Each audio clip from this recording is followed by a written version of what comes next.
Hi, Church. Pastor Jeff here.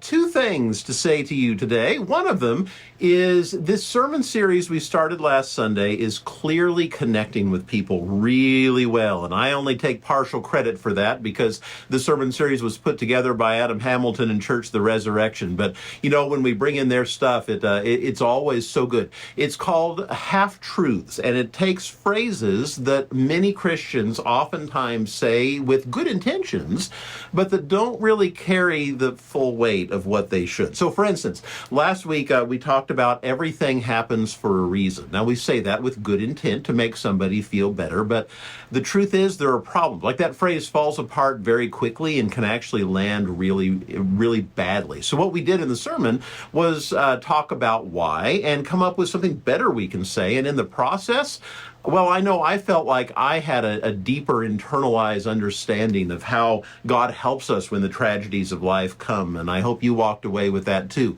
If you missed last week's sermon, I hope you'll go back and pick it up. And I know I say that a lot, but this one's especially worth it. I don't know if that carries any weight or not, but I do hope you'll look.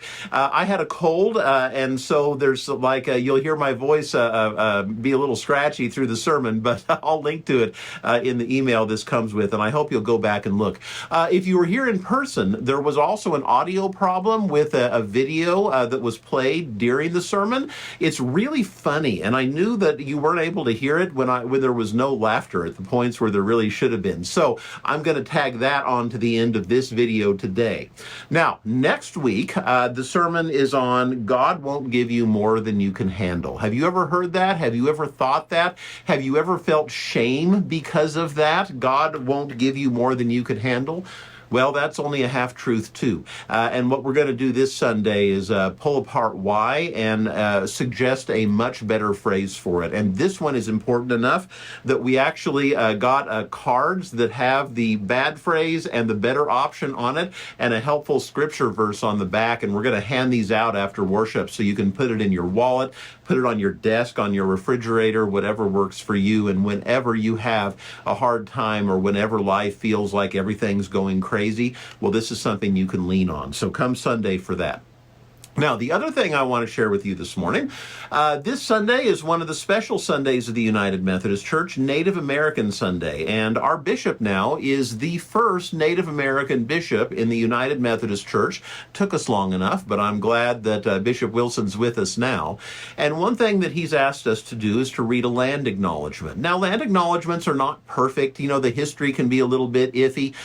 This one, however, is pretty well written, and it's actually for the entire state of Nebraska, which I think makes it a little, it's a little broader, and I think that makes it a little bit easier to get right. But it's brief, and I'm going to read it for you now, and then after that, I'll play that video, the funny one from last week's sermon, just in case you were here and missed it. So here's the acknowledgement.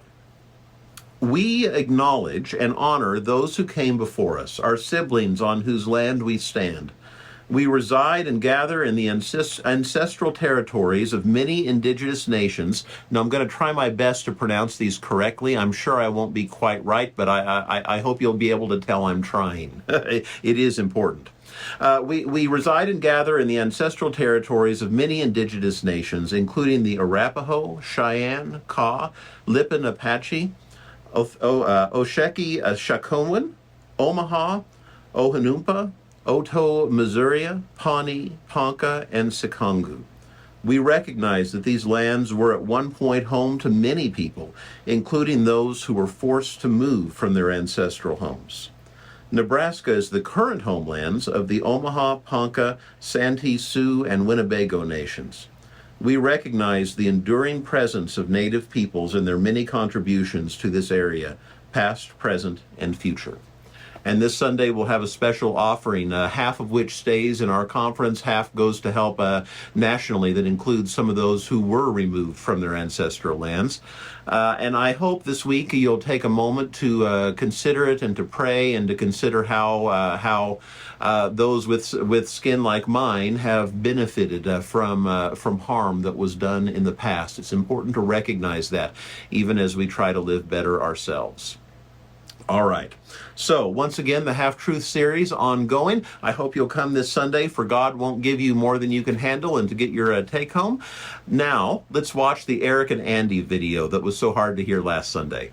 Good to see you, church. I hope to see you this week.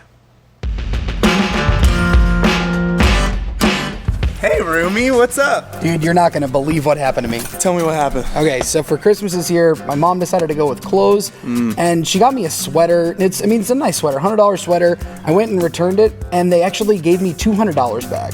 Nice, man. The guy in the sky's looking out for you. I mean, it was a mistake, and I was gonna tell him about it, but I figured, why not? Why? Everything happens for a reason, right?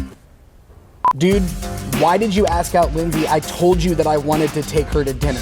I mean, man, it just wasn't in God's will for you to go out with her. But me, however, everything happens for a reason.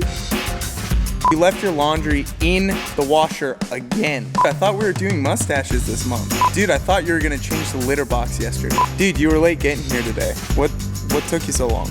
Everything does happen for a reason. That hat's kind of out of style. They lost the World Series. It's kind of... Look, it just wasn't in God's plan this year for them to win. How many times do I have to tell you, you forgot to get toilet paper again, and I was left stranded in the bathroom? Man, that sounds like will of God.